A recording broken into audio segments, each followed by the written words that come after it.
patient care coordinator essentially acts as the liaison between the provider and the patient. We act as a resource to help the patient and guide them with their treatment plans and provide them with individualized care every step of the way. Here at ageRejuvenation, we pride ourselves in having a highly trained patient care team, which sets us apart from other hormone and weight loss management clinics nearby. Each office has a designated patient care coordinator that patients learn to trust and build a relationship with. Patient care coordinators assist with creating patients' appointments, educating patients, reordering prescriptions, and establishing accountability.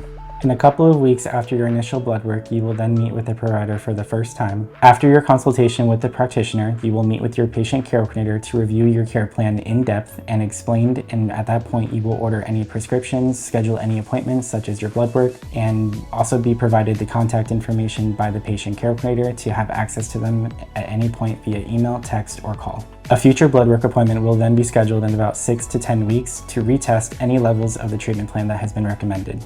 After meeting with your care coordinator, any prescriptions that you have elected to proceed with will be sent to any respective pharmacies and shipped out to you. At this point, you will also receive an emailed copy of your customized care plan by your care coordinator that also displays all of their information to have access to. As a patient care coordinator, we also strive to provide the best quality of care and detail to ensure the patient's satisfaction and success in their program. At ageRejuvenation, we look forward to helping you start feeling like the best version of yourself again.